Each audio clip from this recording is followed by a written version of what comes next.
All right, so let's get started. Why do we need to dream big dreams? Set big goals. Why do we need to set big goals? All right. Cannot wait for your second book to come. I love journals. Awesome, Joanne. I think you're talking about this one, Joanne. So we're going to read about this a little bit. So it's the New Year's. And for my patients, our special Saturday session, January 9th, if you're watching, is going to be on how to set goals, goal setting. All right. And we're going to do it the Dr. V style. Now, here's the problem with goal setting. Most people know this one technique. It started about 10 years ago called SMART goals. SMART is an acronym. It stands for specific, measurable, achievable, realistic, and timely, I think. Like you have to set a time through it. And I'm going to tell you, if you're coming to my session on that Saturday, I promise you I will not be telling you how to set SMART goals. I think SMART goals are dumb goals. They're stupid goals. I mean, realistic. What's the point of setting a realistic goal? Where has being realistic ever gotten you? Nowhere. If you're a weight loss surgery patient, or if you're trying to lose weight or you're dieting and you think that, oh, well, I don't want to I need to set a realistic weight loss amount just so, I don't get disappointed or something. I'm going to tell you right now, that's BS. It's such BS. Don't do that. Don't do that to yourself. Realistic goals never got anybody anywhere. 100 years ago, 150 years ago, it was not realistic to think that we could take a piece of metal, wrap it into a tube, put 250 people in there, and fly across the ocean. Oh, we do it every day now, don't we? See, if someone had said, oh, no, let's do realistic goals, an airplane would never have been invented, okay? So you have to push yourself to think bigger goals. Here, and from my book here, my A to Z book, this is on Amazon. It's $2.99 on Kindle if you want to check it out. My letter D. I'm going to read you this quote. I'll let you read it here. Dream big dreams. That's what you got to do for letter D. And the quote underneath it says, dream no small dreams, for they have no power to move the hearts of men, and in our case, and women. That's from Johann Wolfgang von Goethe. And Goethe is considered the smartest man who's ever lived, with probably the highest IQ that's ever lived. So I'll give you a chance to screenshot that so you can kind of keep that for yourself. Or you can just download the book. It's no big deal. I'm actually going to be giving a prize away for this book, so stay tuned for that. But see, you got to dream big dreams. You have to set big goals. Otherwise, you won't move to action. You won't move into action. It doesn't inspire your heart, okay? That's the first tip I want to tell you. Dream big dreams. Set big goals. Set big goals because it will inspire you to actually take action and do. You have to do, okay? Gordon Livingston, who's a psychiatrist, wrote this book that I'm in the middle of reading. And he said, we are not what we think. We are not what we believe. At the end of the day, we are what we do, right? So you have to do, right? And the best way to get to doing is to set big goals, right? So set big goals. Don't set small goals. Don't set realistic goals, But here's the problem with setting big goals. This is what most people say. Why don't people set big goals? What do you think? Why do you think? What are some reasons why you think people don't set big goals? A lot of people think, well, they're not realistic. They're out of your comfort zone. That's right. What if I fail? What if I don't accomplish them? Then I'll feel bad about myself.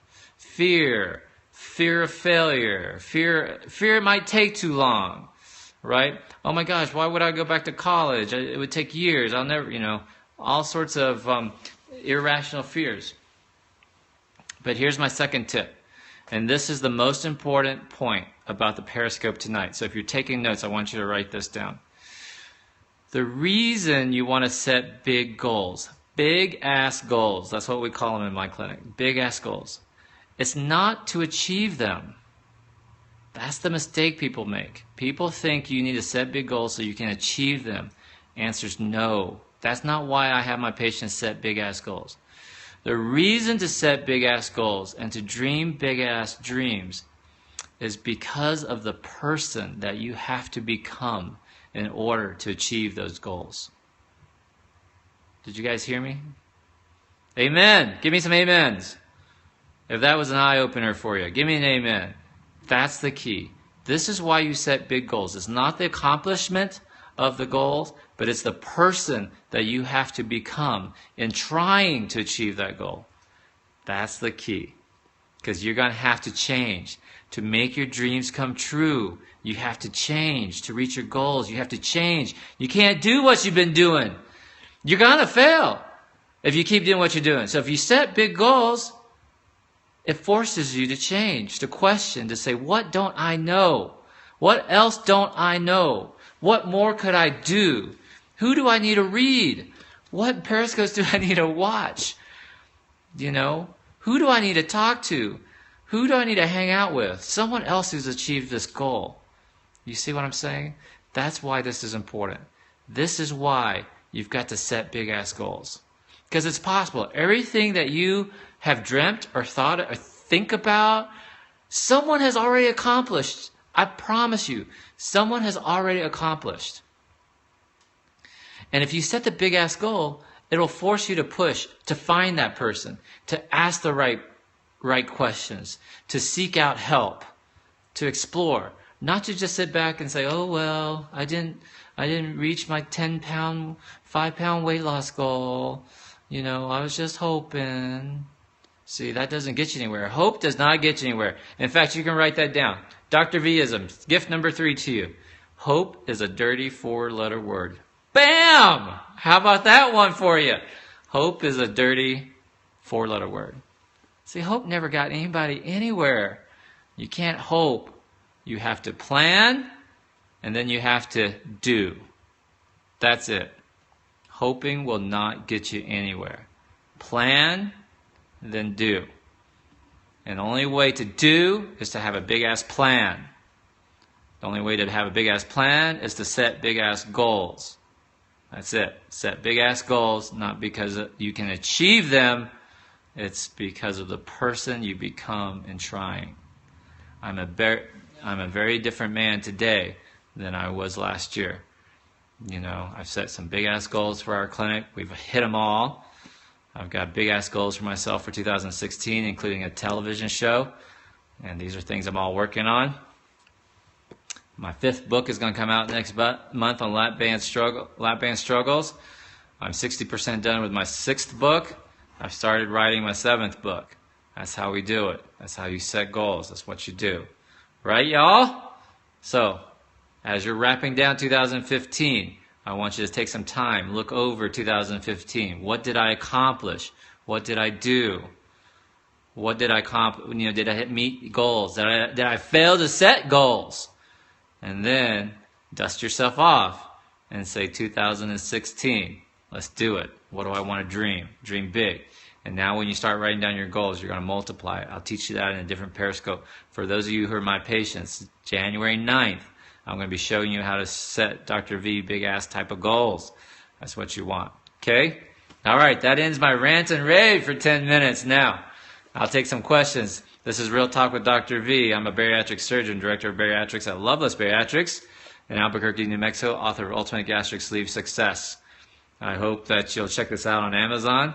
It's available. It could change someone's life, especially if you're thinking about having revisional surgery, as someone else did earlier. It's the same information whether you're having a sleeve or a bypass. I promise you, my friend, if you're still watching, check this out. It could change your life. It could make your next surgery much more successful. Plus, we read from this little gem of a book. It's a small book. It's only $8 on hard copy, $3 on Kindle. You know, hopefully a lot of wisdom for you. What questions do you have for me? Otherwise, I'm going to go have dinner. This boy's hungry after fighting those crowds there. You guys ready for Christmas? It's Christmas Eve tonight. All right. Thank you for the hearts. Keep tapping your screen for me. We're shooting for more hearts than Deepak Chopra. What's for dinner? It's going to be a big-ass salad, probably with some salmon. I'm going to go to a restaurant and have that. Okay? Sandra's ready for this. RSM White, love the topics. Thank you very much. You're welcome. Get some rest. You're bright and early Monday. Trust me, Maria, I will. And you're going to do great with your surgery, okay? Merry Christmas to you, Gazelle. Hope you have a wonderful Christmas also. All right. Be safe out there, everybody. There's some snow coming down in some parts, and people get a little bit crazy around this time of year. Is that an amen? I deserve an amen for that. So if you're going out to Walmart, you brave souls, be prepared for some elbows, some tempers, and just understand that's just the way it is. Merry Christmas to you, Lorinda. Thank you for the amens. Okay. See, we think that people aren't supposed to act crazy this time of the year, so we go out and we get frustrated when people are cutting you off at a light or cutting you off for a parking space or elbowing you for the last little item or a harumphin'. But if you understand people act crazy this time of year, then you won't get so frustrated when you go out, right? You'll stay happy and in your mindful bliss state. This is what we're after. Merry Christmas, everybody. Hi, Sarah. Miss you, sweetheart. Come see me soon. Best wishes. Give my love to your husband. Stella, I know you're keeping your man warm. All right. Thank you for the biggest gift I could receive. You're welcome.